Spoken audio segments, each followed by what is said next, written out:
Allò que només existeix perquè ho paguem entre tots. Hi ha coses que només existeixen perquè hem decidit no deixar-les al mercat. La sanitat pública n'és l'exemple més clar. No perquè funcione sempre bé, ni perquè no tinga mancances, sinó perquè, sense un model socialitzat, simplement no existiria per a una gran part de la població. Quan es parla de serveis públics, massa sovint el debat es formula en termes de cost. Quant gasten, quant pesen, quant ens costen. Rarament es formula la pregunta essencial: què passaria si no hi foren?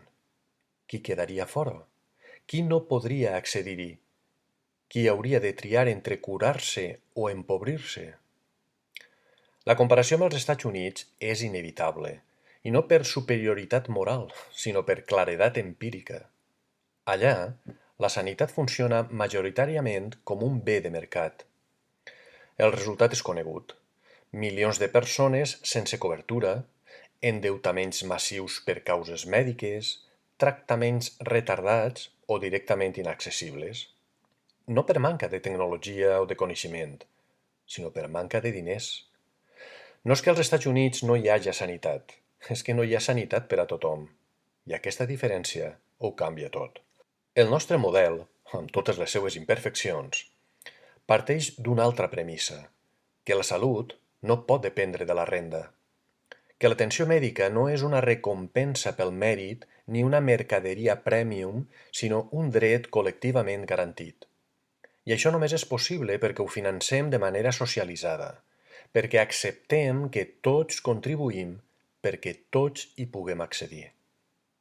Això val també per l'educació, les pensions, la dependència o els serveis socials. Cap d'aquests àmbits podria funcionar sota una lògica estrictament individual, sense deixar fora una part enorme de la societat. El mercat no corregeix les desigualtats, les ordena.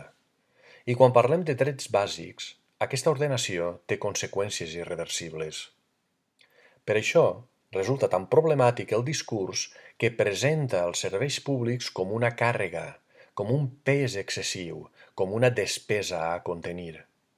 No perquè no calga gestionar bé els recursos, cal fer-ho, sinó perquè aquest llenguatge deslegitima la idea mateixa de solidaritat organitzada. Fa veure com a excessiu allò que és en realitat imprescindible. Cap societat complexa pot sostenir-se només amb solucions individuals. La vida és massa fràgil, massa imprevisible, massa desigual d'origen.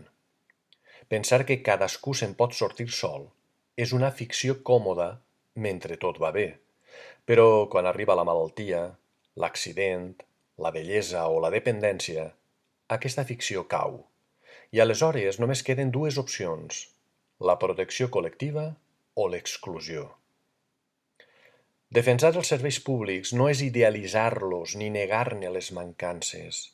És entendre que són una conquesta civilitzatòria, no una anomalia pressupostària. Que el seu valor no es mesura només en euros, sinó en seguretat vital, en cohesió social, en dignitat compartida. Exaltar el nostre model no és dir que siga perfecte, és dir que sense ell la societat seria molt més injusta, més poruga i més cruel. I això en temps de discursos que normalitzen l'abandonament dels febles, convé recordar-ho sense complexos, perquè hi ha coses que només funcionen quan les fem entre tots, i la vida digna n'és una.